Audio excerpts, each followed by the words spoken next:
तुम कैसे डॉक्टर बन पाओगे? 12th में परसेंटेज सिर्फ 65-70% है।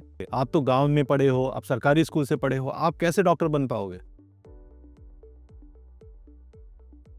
तुम तो यूपी बोर्ड से पढ़े हो, तुम्हारे तो यूपी बोर्ड में 12th में परसेंटेज सिर्फ 65-70% है। तुम कैसे डॉक्टर बन पाओगे? सीबीएसई के जो तुम्हारे कंटेम्प्रेरी हैं, जो तुमसे कंपटीशन कर रहे हैं, उनके तो 95% मार्क्स हैं, 90% मार्क्स हैं। आईसीएसई में तो 95% से ऊपर हैं। आप उनसे कैसे कम्पीट कर पाओगे? आप तो गांव में पढ़े हो, आप सरकारी स्कूल से पढ़े हो, आप कैसे डॉक्टर बन पाओगे? ये सारी चीज़ें मुझे सुनने को मिलती थी जब मैं तैयारी करता था। मैं भी यूपी बोर्ड से पढ़ा हूँ, मेरे भी यूपी बोर्ड में 68% 70% मार्क्स थे 12th में। लेकिन आज मैं बताता हूँ कि गांव के बंदे और जो गांव के तैयारी करने वाले लड़के हैं वो कैसे एमबीबीएस डॉक्टर बन सकते हैं। हमारे समय एमबीबीएस की सीटें बहुत कम हुआ करती थी, पूरे यूपी में सिर्फ 600-700 सीट हुआ करती थी, और अब तो बहुत ज़्यादा सीट्स बढ़ चुकी हैं क्योंकि मेडिकल कॉलेजेस बढ़ चुके हैं। उस समय कंपटीशन बहुत टफ हुआ करता था, आज भी कंपटीशन बहुत टफ है क्योंकि बच्चे भी बहुत ज़्यादा इंक्रीज हो चुके हैं। तो गाँव के बच्चों के कॉन्फिडेंस के लिए सबसे इंपॉर्टेंट चीज़ है कि आप आज टेक्नोलॉजी है आपके हाथ में। उस समय तो मोबाइल हुआ नहीं करता था, हमको सिर्फ 2-4 कोचिंग पता हुआ करती थी जब हम निकल पड़ते थे किसी और शहर के लिए तैयारी के लिए। आज आपके पास मोबाइल है। जब आप क्लास 10th में हो तभी से आप अपने स्ट्रेटजी बनाना शुरू करिए।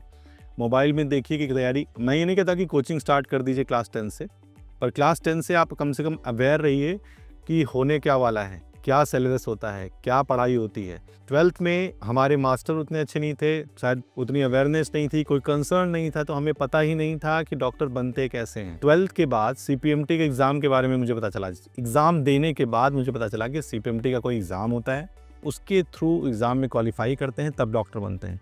आज तो सबको मोबाइल में पता है कि नीट की तैयारी होती है। नीट की तैयारी आप करना शुरू करिए, आप किसी से भी पीछे नहीं हैं। 95% वाले भी और 75% वाले यूपी बोर्ड वाले गांव के सरकारी स्कूल में पढ़े बच्चे भी डॉक्टर बनते हैं, और एग्जाम्पल आपके सामने है। सुपर स्पेशलिस्ट सर्जन भी बनते हैं, एग्जाम्पल आपके सामने है।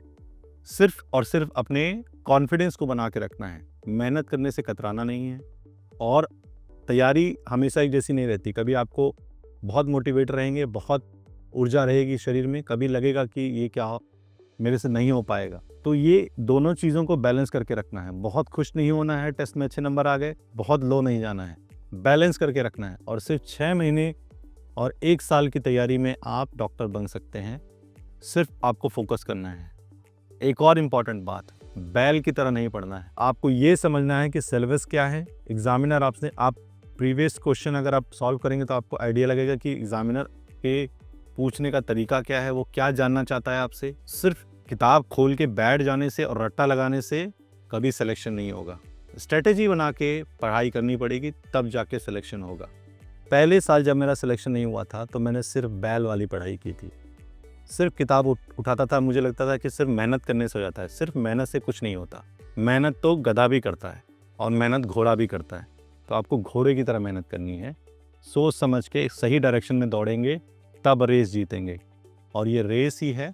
और डॉक्टर बनने के बाद आपको ये जानना ज़रूरी है कि असली जंग डॉक्टर बनने के बाद स्टार्ट होती है। तो अभी के लिए सिर्फ इतना ही। स्टे मोटिवेटेड, नीट में आपका सिलेक्शन जरूर होगा। मोटिवेशन के लिए वीडियो जरूर देखते रहिए, और मिलते हैं अगली वीडियो में। Thank you so much for watching.